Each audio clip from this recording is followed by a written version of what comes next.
Boa tarde a todos.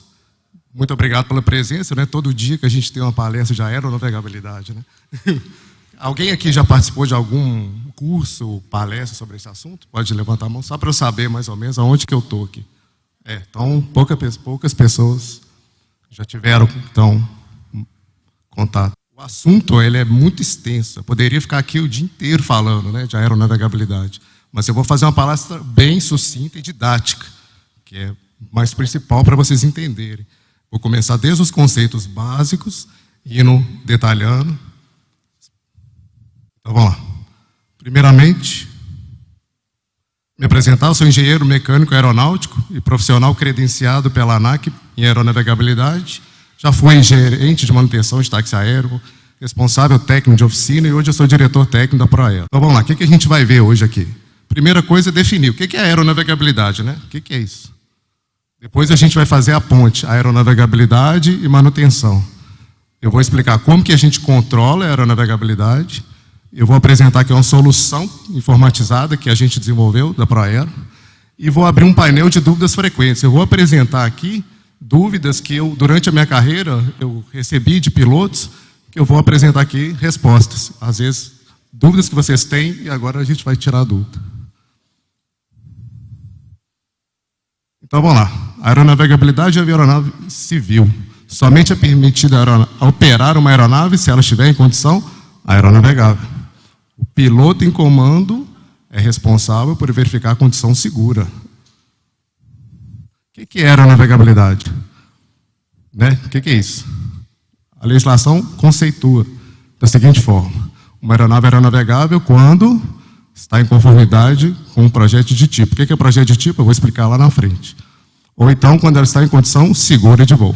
Então, atendendo esses dois itens, a aeronave está aeronavegável.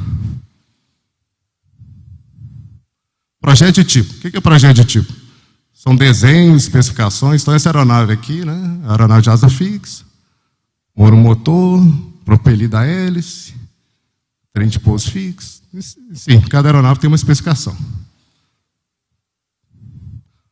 Projeto de tipo, está com falha aqui, também especifica materiais, dimensões, né, feito de alumínio, fibra de carbono, superfície de comando, fibra de carbono, resistência estrutural, e as limitações. Quantidade de passageiro, peso máximo, velocidade, altitude, que pode ir, vida limite de peças, também está na alimentação. Então, isso tudo é projeto de tipo. O projeto de tipo ele é aprovado pela autoridade aeronáutica, que, por sua vez, emite o CT, certificado de tipo. Então, todo projeto de tipo é aprovado. Correto? Beleza.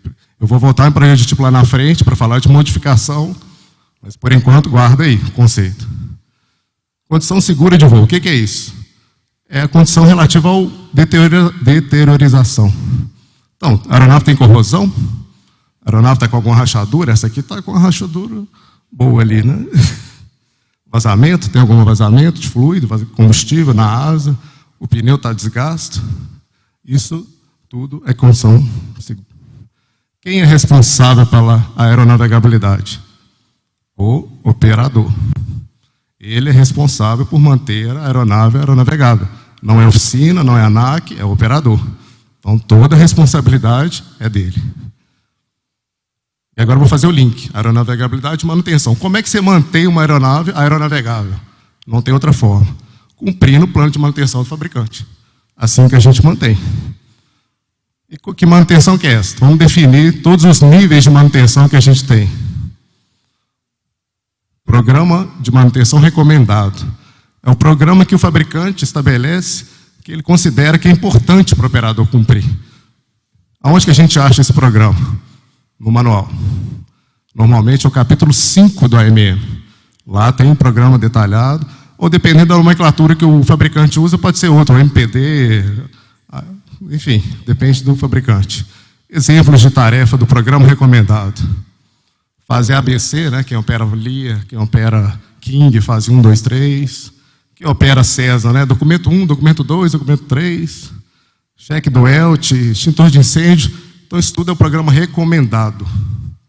Outro tipo de manutenção que a gente tem são as limitações de aeronavegabilidade. Essa é a manutenção dos itens críticos. Aquele item que, se falhar, pode levar a uma catástrofe a uma situação perigosa. Ele é encontrado no capítulo 4, diferente do outro, é capítulo 5, esse é o capítulo 4. Ou, dependendo da nomenclatura do fabricante, um Airworthiness Limitation Manual, etc. Exemplos de itens de limitação. Substituição de itens de vida limite. Troca do parafuso de fixação da asa. Disco de turbina.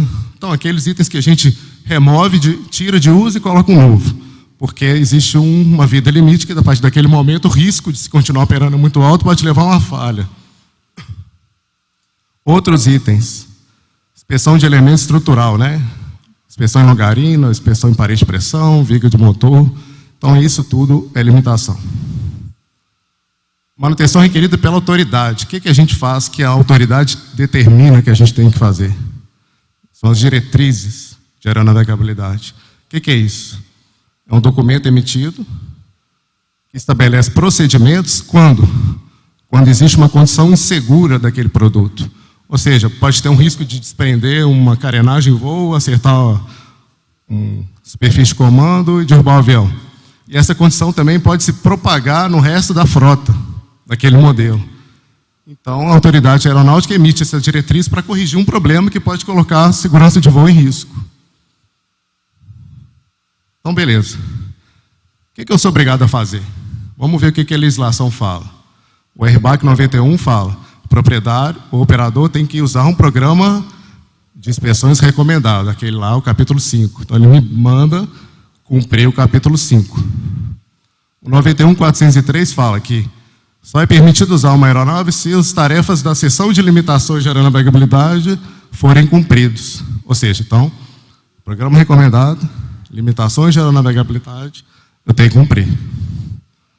E, por fim, quem não cumprir uma diretriz de aeronavegabilidade está infringindo a legislação e pode sofrer multa, suspensão, cassação do certificado e outras penalidades. Ou seja, tudo é mandatório. Você tem que cumprir o programa recomendado, você tem que cumprir as limitações e você tem que cumprir as ADs. Não tem escapatória. Eu fiz uma tabelinha para a gente comparar, né, cada nível de manutenção. Qual que é a diferença do programa recomendado do restante? Tolerância. Esses itens do programa de manutenção têm tolerância.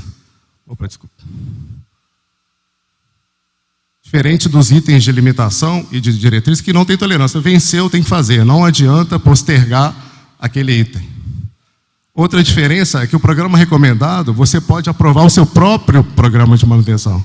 Ele é recomendado, mas se o operador quiser ter um programa próprio, ele pode desenvolver.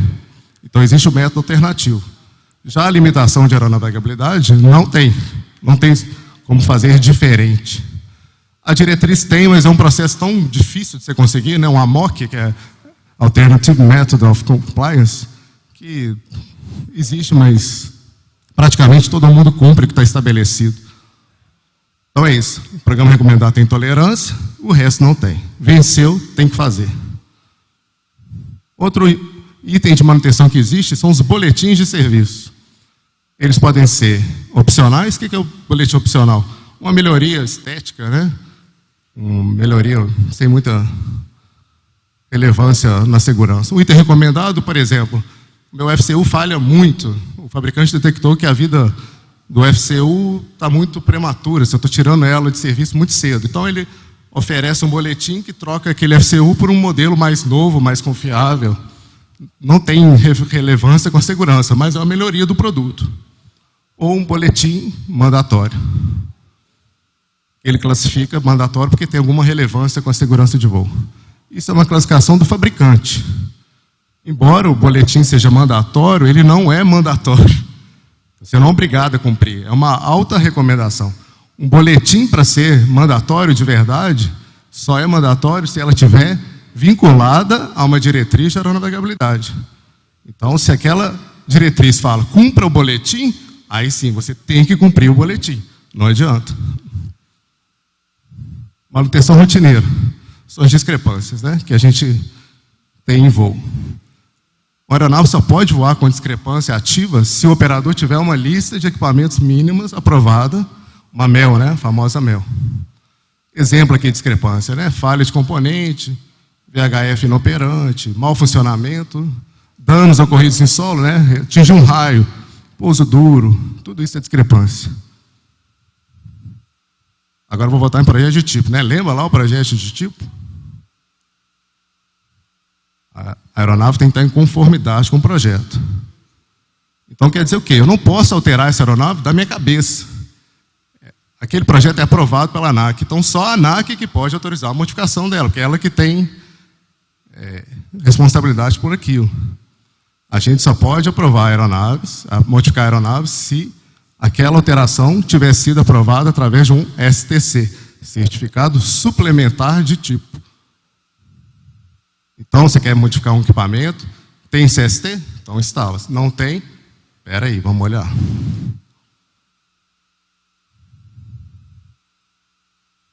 Então tá, essa celeuma de coisa que eu falei agora, né? Programa de manutenção, AD, SB, discrepância, pouso duro, a aeronave está voando. Como é que eu controlo isso tudo, né? Esse tanto de informação. Fazendo o controle da aeronavegabilidade. Agora eu vou passar passo a passo como que é um controle básico de aeronavegabilidade. O que você faz? Primeira coisa, você tem que atualizar e registrar as horas voadas da aeronave. Horas, pousos, ciclos. Aonde que você faz isso? Diário de bordo, óbvio. Aonde mais? Na caderneta. É um lugar que as pessoas não lembram de fazer. A parte 1 da caderneta, ela é um espaço para você registrar as horas. No relatório agora do acidente do Boechat, o CENIPA falou, a caderneta parte 1 do helicóptero não estava atualizada. Então, foi um objeto de investigação. Lógico que não contribuiu, né? Mas foi um ponto que poderia levar a multa. Então, vocês verifiquem. Parte 1 de caderneta dos seus aviões está atualizada? É um ponto. Outra coisa, você tem que elaborar um mapa de controle. O mapa de controle tem que listar todas as tarefas do programa, tem que ter a periodicidade daquele item, qual foi a última vez que aquele item foi cumprido e qual que é a disponibilidade, para a gente saber quando que vai vencer. E ele tem que englobar a célula, motor, hélice, diretriz, componentes, grandes modificações, tudo. Então, tem pessoas que usam Excel, tem pessoas que contratam sistemas. Essa é uma ferramenta de controle. Então, você voa, atualiza os contadores, atualiza a disponibilidade, você tem aí a sua visão do que está acontecendo no âmbito da manutenção. E não adianta só ter um mapa, né? O mapa ele é quase que um ser vivo, ele está sempre em atualização. O fabricante emite atualizações no manual e você tem que garantir que aquele mapa está de acordo com a revisão do manual. Se o fabricante emitiu uma revisão que altera a periodicidade de uma tarefa, inclui uma tarefa, tira uma tarefa, você tem que fazer as modificações. Os intervalos, então, e as tarefas têm que estar controladas dentro do que o programa definiu.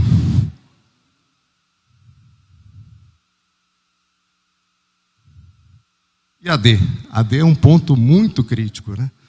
Agora a gente está aqui, pode ser que está saindo uma AD para a sua aeronave e a gente não está sabendo. A autoridade aeronáutica pode estar emitindo uma AD de um Feno 300 e a gente está aqui, né, de boa.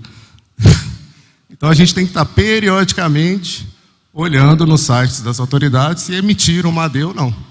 E a gente tem que inserir essa AD no programa de manutenção. Eu recomendo, vocês pilotos, os sites têm uma opção de você cadastrar seu e-mail, que você recebe automaticamente uma AD do modelo que você seleciona e você passa a receber automaticamente. Também é uma forma muito interessante de fazer esse controle. Se alguém tiver dúvida, depois eu posso mostrar como é que faz. E aquela AD tem que ser registrada. Mesmo que ela não seja aplicável, você tem que registrar na caderneta. Então o cara olha assim, essa AD não é aplicável no meu número de série. Não interessa, ela é do modelo do seu avião, registra. Senão você não atendeu a legislação. Para mostrar aqui a complexidade da coisa.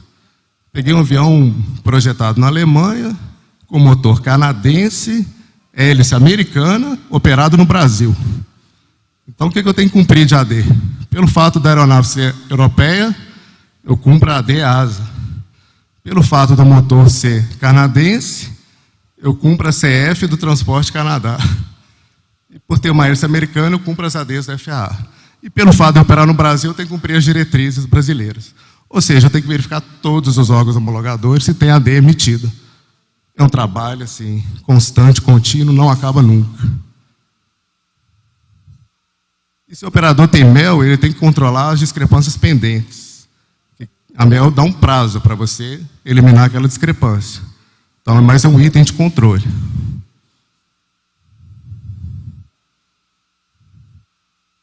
Agora, sair da parte de controle para a parte de registro. Como que eu registro manutenção?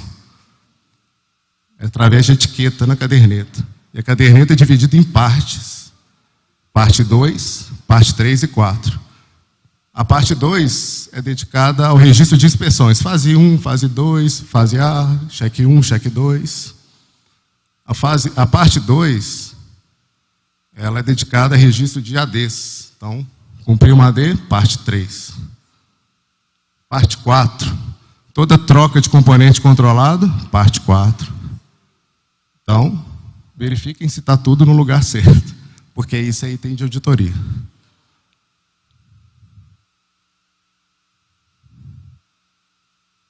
E, além disso, cada componente controlado da sua aeronave tem que ter um documento que atesta a aeronavegabilidade. Como que é atestada a aeronavegabilidade de componente?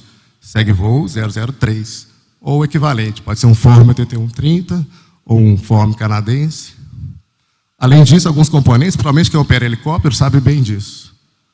Tem log card, que é uma ficha de controle individual, porque é um zigue-zague de componente, vai para lá, vai para cá. Então, tem uma ficha que registra toda a movimentação daquele componente. Agora eu vou apresentar aqui uma solução técnica, né? É tanta informação, é tanta coisa para gerir. Por que não fazer isso num meio eletrônico, onde a gente vai ter tudo disponível? Então a ProAero desenvolveu o Vector, que é um sistema de gestão de aeronavegabilidade informatizado, na qual o operador consegue controlar todos os aspectos que eu apresentei aqui. AD, boletins, inspeções, enfim. Você tem aqui a aeronave cadastrada, você tem toda a documentação anexada, você tem os mapas, você anexa o registro, você tem etiqueta eletrônica. Quem tiver interesse, entra nesse site, vector.proaero.aero. Lá tem um tour que você pode fazer lá, bem interessante. Só para apresentar mesmo. Quem tiver interesse, a gente pode falar depois da apresentação. E agora eu vou abrir para o painel de dúvidas. Eu vou expor aqui algumas dúvidas que eu tenho ouvido sempre. Exemplo, sou obrigado a cumprir a revisão do motor da minha aeronave? Sim ou não? Vamos ver. O regulamento não especifica regra para revisão geral. Não fala. Você só cumpre revisão geral se ela estiver listada ou na seção de aeronavegabilidade ou se estiver dentro de uma diretriz de aeronavegabilidade. Se a revisão geral tiver em boletim, não precisa. Quem opera PT6 aí, ó, não é obrigado a fazer. Quem tem King Air aí, ó, é o pulo do gato. Outra dúvida frequente. Posso usar a MasterMel para liberar a minha aeronave? E aí? Não, não posso. A MasterMel é só um documento de referência. O operador tem que ter uma MEL aprovada. Você não pode usar a MasterMel. A MasterMel é só para referência. Outra dúvida. Quero trocar meu radar para um radar novo. Ele tem STC americano, mas não tem validação no Brasil. Posso? Não. Só se tiver... Se aquele STC for convalidado no Brasil, eu posso trocar. Então, tem muito piloto que chega, eu quero trocar meu radar que é o STC lá do FAA. Mas você já verificou se está validado no Brasil? Se tiver, a gente pode fazer. O que eu olho quando eu vou receber uma aeronave de manutenção? O que é importante? Beleza. Então, o que o piloto, quando vai receber a aeronave de manutenção, tem que olhar? O que é importante? Às vezes ele manda uma pessoa para fazer isso, mas ele tem que saber, né? Que a pessoa que vai fazer tem uma noção. As tarefas que você pediu para fazer foram feitas? Os registros foram colados nas cadernetas? Nos lugares certos? Parte 2, parte 3, parte 4? A oficina entregou todos os forms dos componentes que ela trocou? Tem que pedir. As ADs foram registradas? você tem que registrar a AD através de FCDA. Entregaram as FCDAs? Se não fez isso, seu avião não está aeronavegável. O mapa foi emitido pela oficina, atualizado, para você ter um novo cenário do seu plano. A documentação obrigatória foi atualizada, o CVA foi colocado a bordo, a ficha de peso e balanceamento com a planta baixa foi emitida, o manual de voo foi verificado, atualizado, quando é de papel, né? Porque agora tem o manual de voo online, que o cara só tem que baixar a nova versão. E o mais importante, a aeronave foi liberada para retorno ao serviço. Eu queria expor agora um problema que acontece muito em oficina. O piloto vai receber avião, chega lá no CTM, e aí, minha documentação, manda aí. Aí o controlador fala assim, não, ô comando, é o seguinte, a gente vai atrasar um pouquinho, sua documentação vai pelo correio, semana que vem está na sua mão. O que quer dizer isso? Você está passando um cheque em branco ali. Você está saindo da manutenção, sem registro. É como se, do jeito que você entrou, você está saindo. Você não fez nada, não está registrado nada. Então, só saia da oficina se os registros forem disponibilizados. Não faça isso. Sair da manutenção sem registro. Não existe isso. É como se você estivesse saindo com a manutenção vencida. Então, você tem que receber um registro dizendo o seguinte, certifica a aeronave, foi inspecionada e aprovada para retorno ao serviço. Se isso não tiver na sua documentação, esquece, você está não aeronavegável. Então, essa prática muito comum de sair sem documento é um perigo, porque você está colocando toda a responsabilidade na sua mão. Você não está saindo aeronavegável. Outra dúvida, perdi o diário de bordo, e agora? Ixi, o que eu faço? A ANAC tem um passo a passo que eu vou mostrar aqui. Primeira coisa, o diário de bordo é um documento. Vai na polícia e registra um BO. Perdi o diário de bordo. Comunica a ANAC, meu diário de bordo foi perdido. E aí o que o operador tem que fazer? Reconstruir aquele diário. Como é que ele faz isso? Se você tiver cópia do seu livro, você aproveita essas páginas de cópia e transcreve para outro livro. E se você não tiver, você não tem nada, o que você faz? Você pede à ANAC orientação. E a ANAC vai te falar. Às vezes ela vai pedir uma vistoria, às vezes ela vai te passar um procedimento, mas é mais ou menos esse passo a passo. E se eu perder a caderneta da aeronave, o que eu faço? Piorou, né? O processo é semelhante, né? BO, ANAC, reconstrói. Se eu não conseguir reconstruir, faz tudo de novo. Faz a revisão, faz as trocas, faz as inspeções. Então, não perca a caderneta. De maneira alguma, não perca a caderneta. E tem uma regrinha, né? Se a aeronave tem 1000 horas, o que você vai fazer? Inspeção até 1000 horas.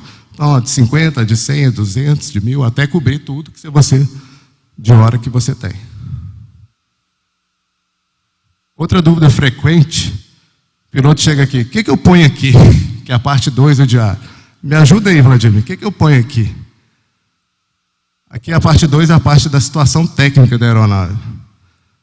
O que o piloto coloca ali? O tipo da última, está meio ruim ali de ler, né? O tipo da última inspeção, próxima inspeção, horas da próxima inspeção. Então, por exemplo, eu fiz a última inspeção de 100 horas. Então, você coloca lá, inspeção de 100 horas. Próxima, 200 horas. E na parte ali das horas, você vai colocar com quantas horas a aeronave terá no dia do vencimento daquela inspeção de 200 horas. Então, se a última foi com 1000, a próxima é 1200. E essa parte aqui de baixo, você coloca as discrepâncias. O piloto preenche ali. Qual que é a discrepância? Que dia que foi feito? Que dia que foi constatado? Assina e aqui o mecânico responde. Aqui ele vai dizer o que foi feito e vai assinar e liberar a aeronave. Enfim, é isso. Aqui são poucas dúvidas, porque teria milhões, mas não tem tempo. Se vocês tiverem mais dúvidas, o espaço é agora, aproveitem. Muito obrigado. Meus contatos, se tiver mais dúvidas, pode mandar por e-mail também. Acesse o site da ProAero. A gente tem uma gama de serviços na área técnica. Vocês podem consultar lá e muito obrigado. Lá na parte de ata, você coloca o capítulo ata daquele sistema que deu pane. Consulte uma pessoa. Sim. 30 pousos, 32. Flight Controls, 26. Por aí vai. Mais alguma?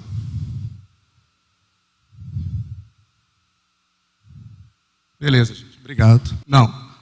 É que negócio. Se você tem mel aprovada, a mel vai te autorizar a continuar a operação. Se você não tem mel, você está no chão. Então, quem não tem mel, praticamente toda a discrepância é no gol. Porque não tem nenhum respaldo para liberar a aeronave com aquele item inoperante. Cuidado. Quem vai lançar, como vai lançar, o que vai lançar.